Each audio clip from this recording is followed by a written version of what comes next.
usually be so much more in the Halloweeny mood already this Mhm. far in the month, Yeah. but I think an orange sweater is about all I can muster. I'm so tired. I was gonna say that though. I was like, how can you not be in a Halloween mood? Oh, Look at and you know you. what? I actually specifically bought this for Halloween a couple of years ago, specifically to wear, but there were times in years past where I would have done, like, creepy makeup looks, like, Yeah, already, me and, too. like, I just don't have the energy for it, and it makes me kinda sad. I think it's called growing up. Oh, I hate it. I I don't wanna grow know. up anymore. I'm 34 in a few days. I think the lesson here is we just need to, like, hold on to the inner child I'm even not if letting they're, go. like, cowering in the corner, like, "I don't wanna work anymore." You gotta love that inner child. Oh my goodness. I'm excited to eat Speaking candy though. Oh, you know what? We've done a couple of rounds of Halloween candy from Have Costco you? already. Good for Yeah. you. I I haven't I have a actually. sweet tooth. I'm really, really bad. If we have, like, candy or chocolate anywhere in the house, I go through it. I'm like a little raccoon. No self-control That's okay. whatsoever. That's all right. Yeah. Raccoons are great. Yeah, but you're supposed to eat a vegetable once in a while, and I don't do so well on that front all the time, There's but vegetable oil in there. sure, we'll go with Yeah, I'll give you I'm that. so supportive. I'm just like, Skittles "You are do fruit you, do flavored, right? Or you." yeah. Yeah, you got this. Honestly, the sugar is basically the only thing keeping me alive at this point, so We need to cling on to the things that, give us light.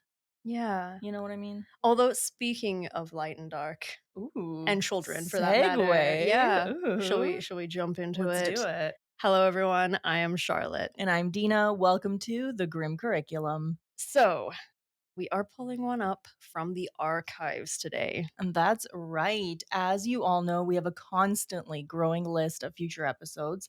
But what you may not know is that we have a few that we kind of started up Mhm. and then we just didn't do them. Yeah, either something else came up or it didn't feel right at the time or whatever have you.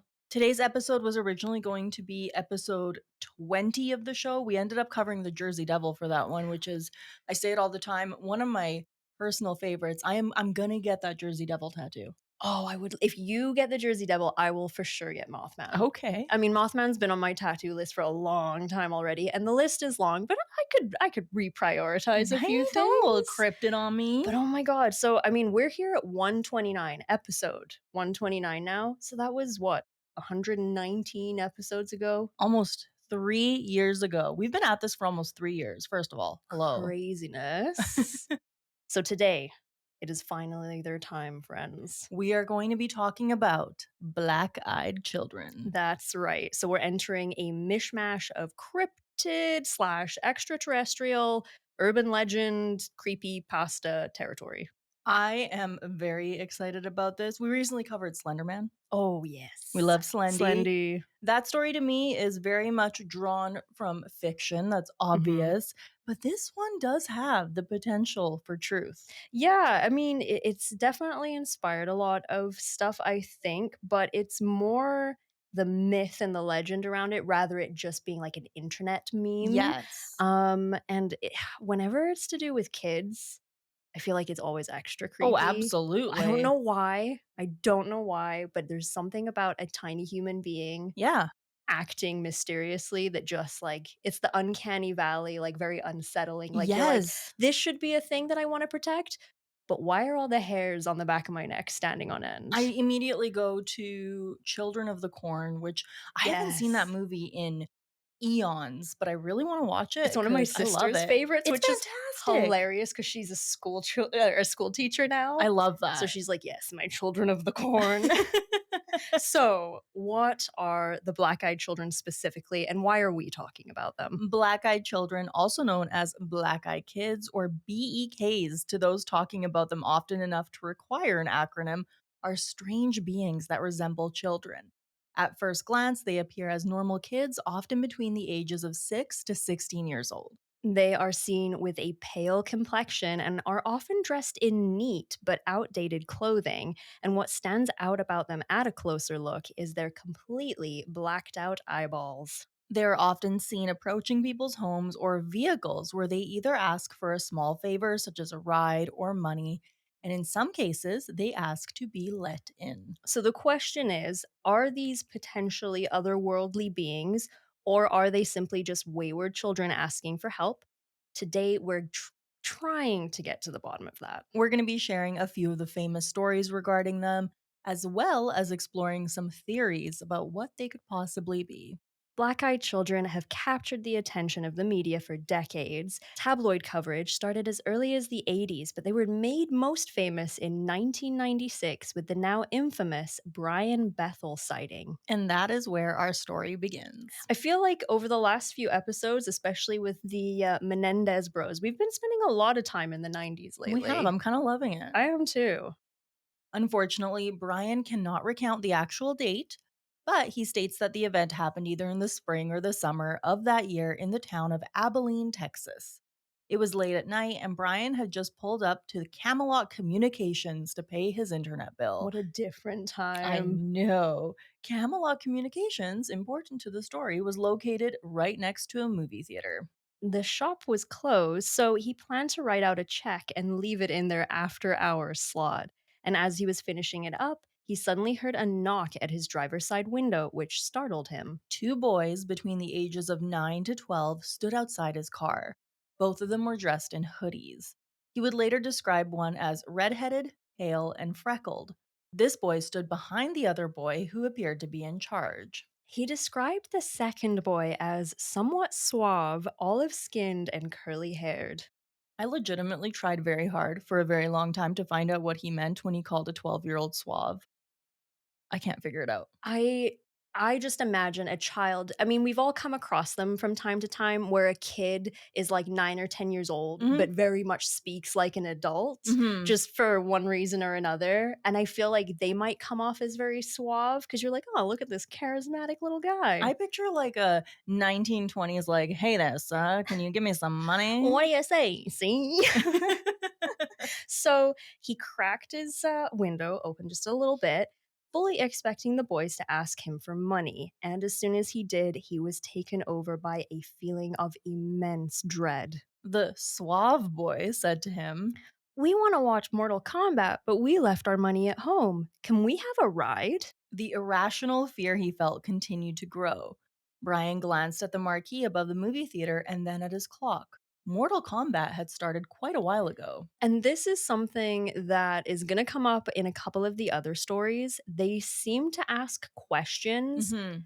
that don't really make sense together. So, like, they said, "We wanna watch Mortal Kombat, but we left our money at home." So, to me, the reasonable next question would be, "Can you lend us a couple of dollars, Yeah, mister?"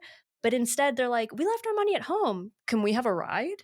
and that's the common thing with them is it's like the things that they say, sentences make Yeah, sense, yeah, but yeah. the entire context of what they're saying is just weird. Yeah, it's just slightly out of place, but they also seem slightly out of Very place. much so.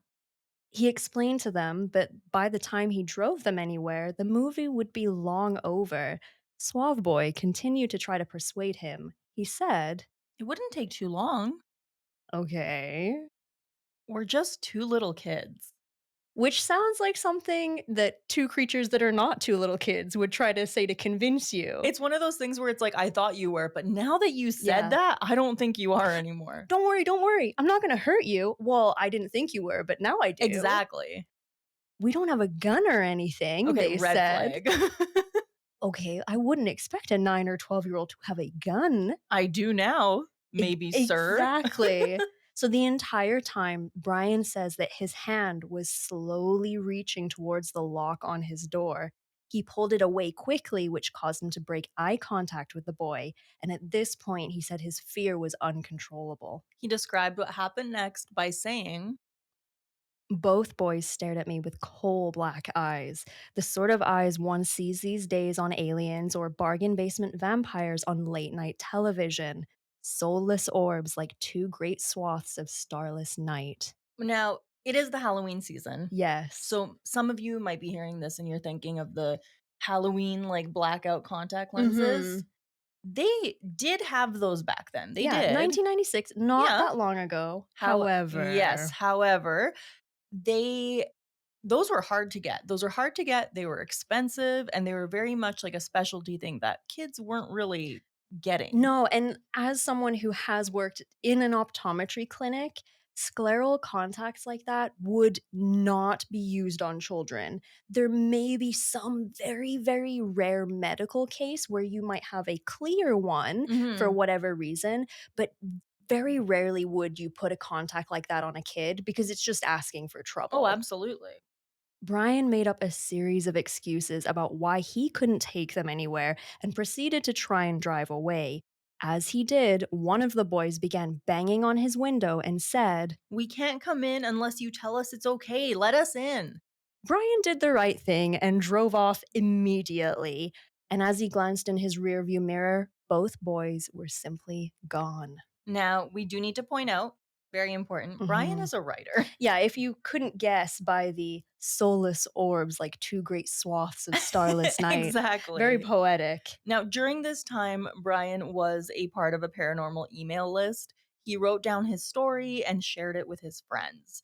It took off from there. Now, to this day, Brian has a website where he shares his writing, and on it, he describes himself as, and I quote, an odd little man. I mean, hey, you're allowed to call yourself whatever you want, but Yeah, I would give him a little more credit than that. right? But since he does say that he is an odd little man, I think we can all relate to that a little bit. I think sometimes when you're kind of that imaginative person that's, Hmm. a writer, a very creative person, maybe one, your imagination can run away with Of you. course. And two, maybe your mind is just a little more open to things of the unusual or supernatural because you're kind of an odd person yourself. Or maybe he just frightens easily and he's afraid of unknown children. Very much so. Brian fully believes that if he had let the boys into his vehicle that fateful night, he would not be around to tell the tale. So, while many have reached out to Brian to tell him that they've also seen black eyed children, he was not the first to encounter them. They were also spotted in Cannock Chase, Staffordshire. Lee Brickley, a paranormal writer, spoke about a woman known only as Mrs. Kelly. Here is her story. Around 2 months ago, my daughter and I were walking through Birches Valley, an area well known for its spectral sightings, when we heard the screams of a young child. I couldn't tell if it was a boy or a girl, but they definitely seemed in distress and sounded very close to us, and so we instantly started running towards the noise. We couldn't find the child anywhere, and so stopped to catch our breath. That's when I turned around and saw a girl that was stood behind me no more than 10 years old, with her hands over her eyes like she was waiting for a birthday cake. I asked if she was okay and if she had been the one screaming. She then put her arms down by her side and opened her eyes, which is then when I saw that they were completely black, no iris, no white, nothing. I jumped back and grabbed my daughter, and when I looked again, the child was gone. It was strange, really. I knew something was going to happen even before it did. I had just a weird feeling. Strangely enough, Lee's aunt had a similar sighting in the 1980s.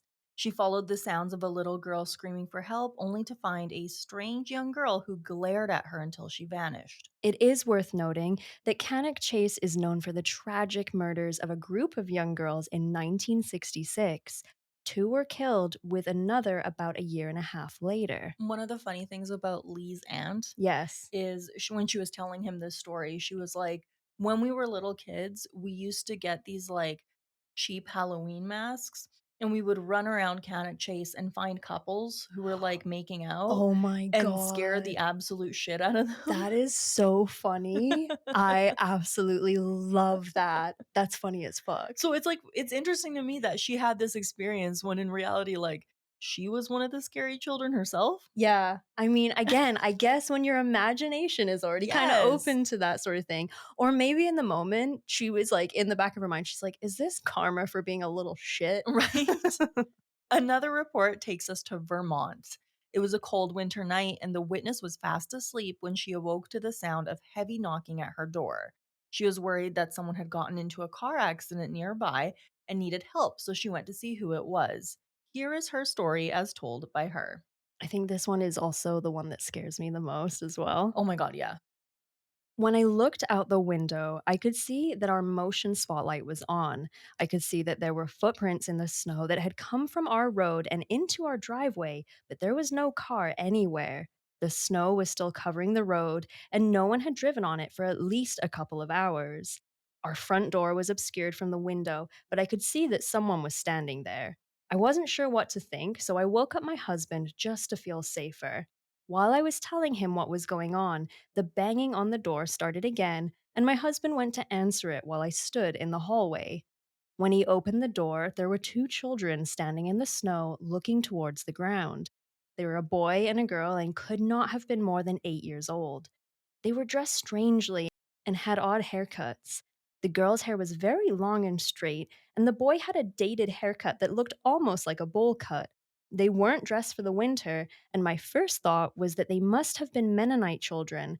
But as far as I know, there was never a large community of Mennonites near us. I kinda like that that's where her head goes. It's like she's like, "Ah, Mennonites." Yep, oh, there's some Amish kids that have walked away from their area. Which is funny because there are no Amish kids in the area. That's just what she thought. She's like, "Oh, gotta be Amish." But I guess again, like if their clothes were maybe Yeah. slightly more outdated or maybe more traditional looking, then that's maybe where my mind would go too. Because in Alberta, we have Mennonites and Hutterites as well. Mhm. And usually when you see them out and about, it's very easy to spot them Oh, because of how they're absolutely. dressed and everything. So I can kind of see her mind jumping to that Yeah. conclusion and then being like, wait a minute, we don't have anyone like that around here.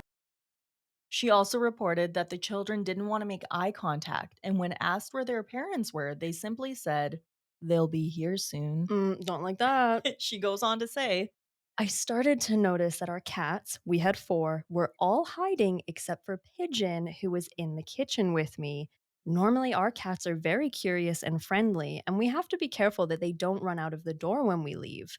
This time, none of them even tried to see who was here, which I thought was very strange. All of the hair on Pigeon's neck was standing up, and his tail was puffed up while he looked into the living room. "Mm-mm." Yeah, when your dogs or your cats or your animals are like spooky, Mhm. trust, Mhm. Imma trust. listen to Pigeon.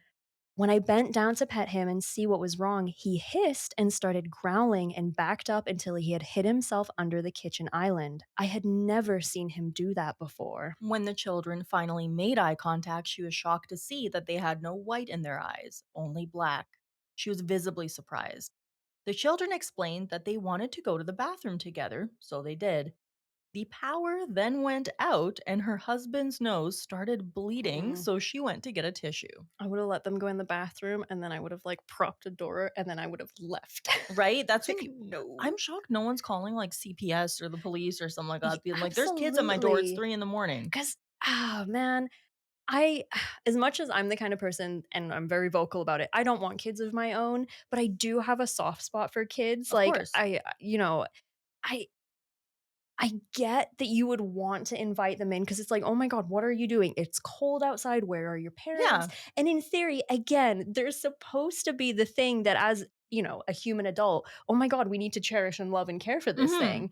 And then these little bitches have black eyeballs, and then I'd be like, "Oh, no, no, no. We No, talked no, we no." talked about this a few weeks ago, maybe longer, I have no concept of time. I literally found a toddler on Oh, my, like, yes. patio, and, like, I didn't let the kid in. First of all, I don't want someone's kid in my house, that's a whole No. other problem. Mhm. Yep. I went outside, and if the kid was like, "Can I come in?" I'd be like, "No." Yeah, we need to find where your Yeah, in we need no, is. you're not going into my home, we will Yeah. find your Yeah, you're not home. coming into my inn. We No. go into your inn. You're in, exactly.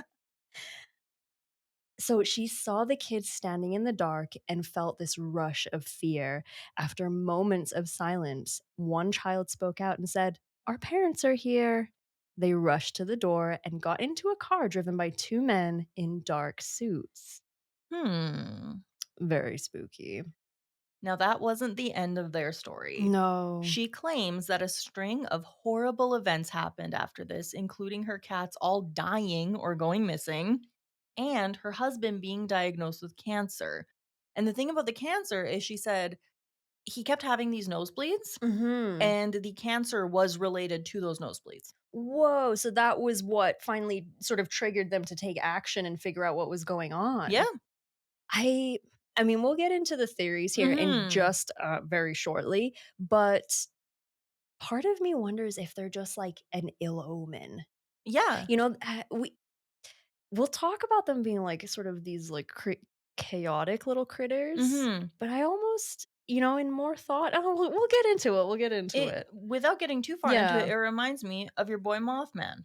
Yeah, kind You of. see Like, him and bad shit yeah, you happens. see him and then a bridge collapses Yeah. and kills a load of people, you Or know? if you believe some people, September 11th happens. I mean, maybe I shouldn't be getting a tattoo of Mothman. Maybe there's some poor implications here. Or you're just gonna counter it all, and then you'll have nothing but luck. That's true. We'll go with Yeah. that one. So, there are tons of stories, obviously, regarding the sightings of these black eyed children. They all have similar traits, and many include bad luck or disaster afterwards. There are a lot of people who believe that these are not just children, but something more. So, with that, what are the main theories? There are a few of them, and each one honestly gets a bit stranger than the last. One, are they ghosts? So, based on the Canic chase, yes, I would say those I ones agree. are. I think it makes sense if a group of girls was murdered in that area in a Mhm. very violent and tragic way previously.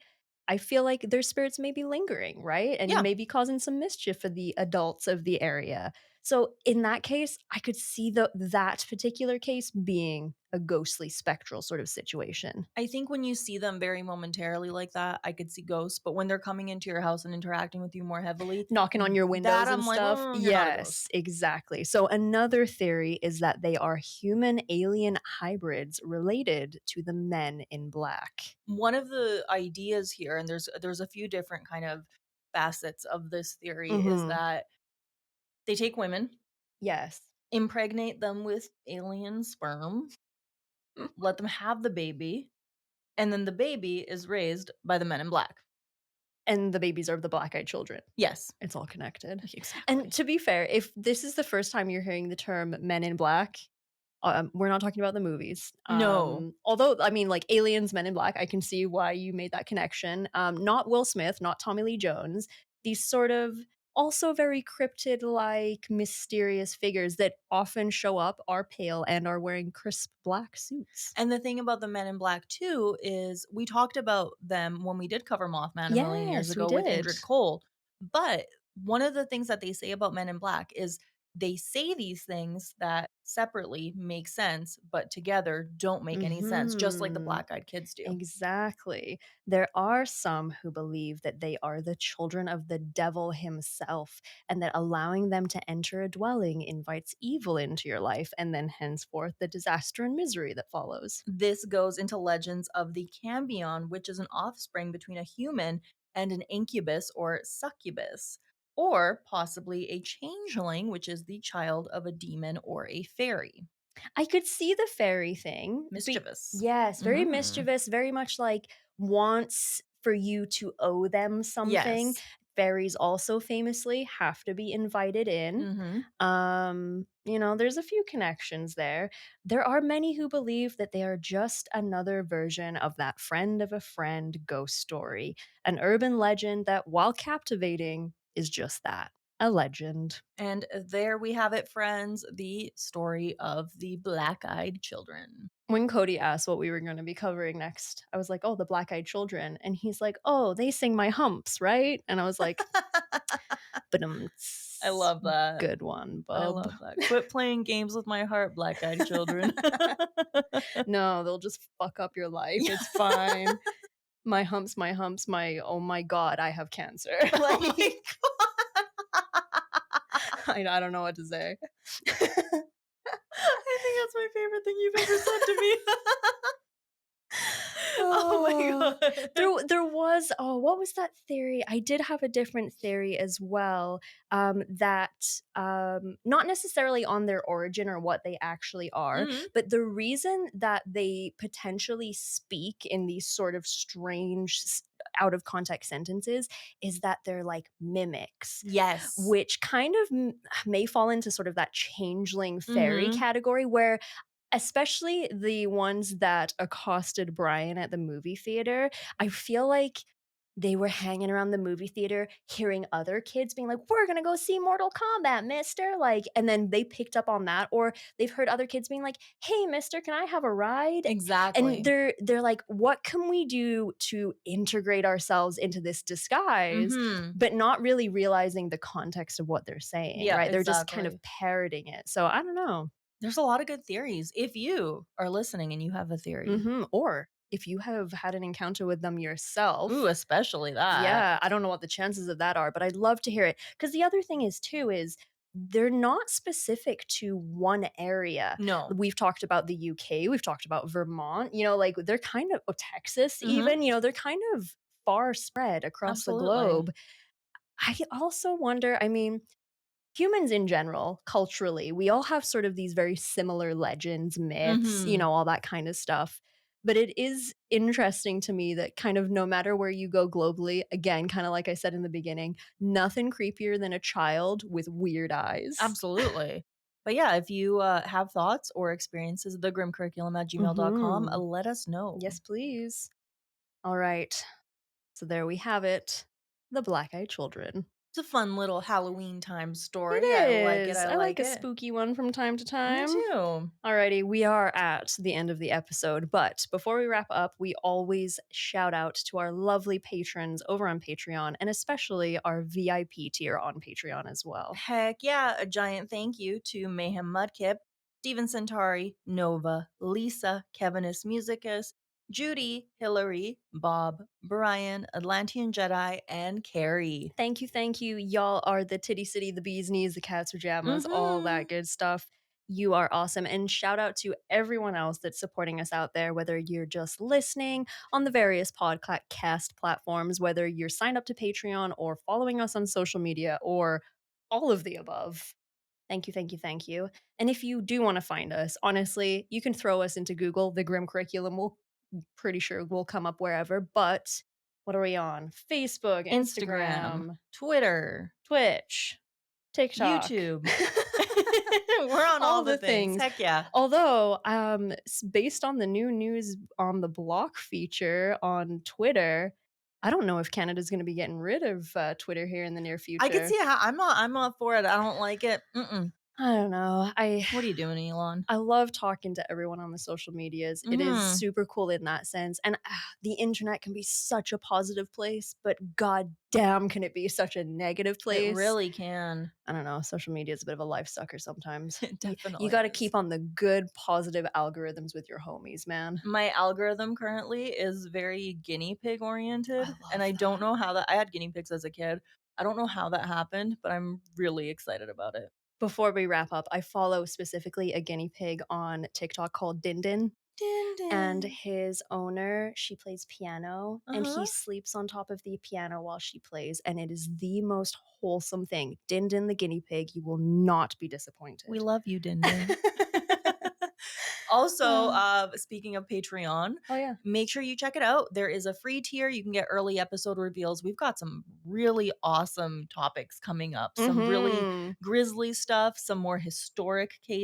cases. We're going to go old timey, all sorts of good stuff. Yeah. And you can sign up for a free trial so you can see what we do offer. And the stuff that we do offer includes Discord, video versions of the episodes, and more. Yeah. So check it out.